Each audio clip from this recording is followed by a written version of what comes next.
So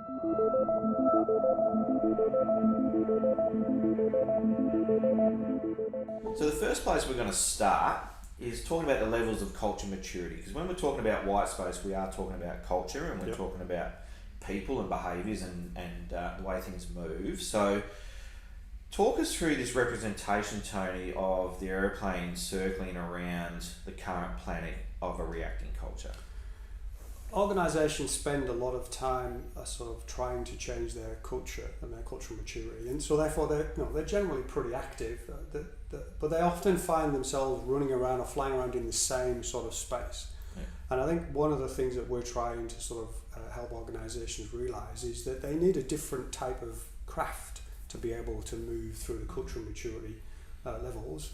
An aeroplane is great for a certain type of activity, and it's great for a certain type of motion, but this is different motion, this is different processes that they're trying to sort of break out of, and the aeroplane doesn't cut it. And all that happens is they constantly circulate around the same world that are operating at the same level, but they never break through the boundary or the barrier that allows them to move into the next level of cultural maturity.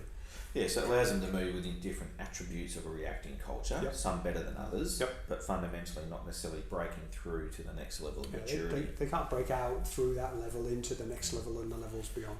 Yeah, so they're not necessarily using the right mechanism for creating the change. They're actually using a process in place that actually allows them to move around but not necessarily get the breakthroughs that they're looking for. The travel mechanism is there, it's just maybe doesn't have the right level of power to break through into the next level of maturity.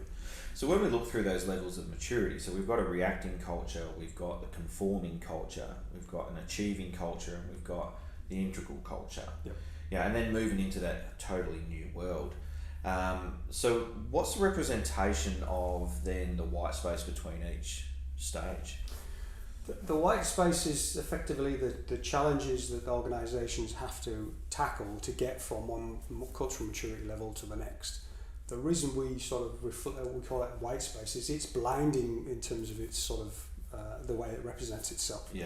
People can't see what the next stage of the journey is. They can't see what the next challenge is that they face.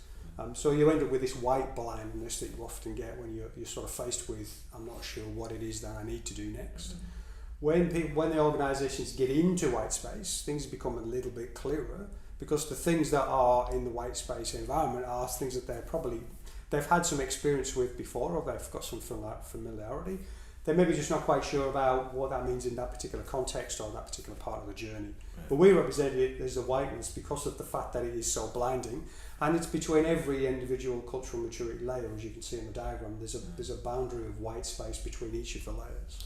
Yeah, there's always an element, once you step out of the way we do things now to the way we want to do things in the future, there's always this space in between that's unknown. And it's that sort of the fear of leaping into something that's not quite clear. And what we hopefully through today's webinar, people get a chance to see what we mean by that stepping out and stepping into the unknown and stepping into that blinding space. Because that's what we actually have to do to get through the change. Circling around the same attributes doesn't move us through the maturity curve. Organisations can look and can be very, very busy. Lots of businesses that I'm sure we've all worked in have worked really, really hard at changing culture. So the aeroplane's moving constantly, and it's churning up lots and lots of miles, and everybody feels as though they're extremely active because they're moving. And they are moving, but they never actually, they bump up against the atmosphere and they can't get through. They reach their ceiling height, the aeroplane gets to a point where it can't go any further, and all that happens is it bounces off and drops back down again. And so they're just constantly moving in the same maturity level without actually making any change to get them through into the next level. So fundamentally, we've got to change the mechanism that we drive through. So going from an aeroplane to a rocket ship, for example, and that's a representation of having the right strategy to push through each stage of change. It requires a different philosophy or a different process. Therefore, it requires different tools, and the rocket ship is a representation of the fact that we need a different way of doing it.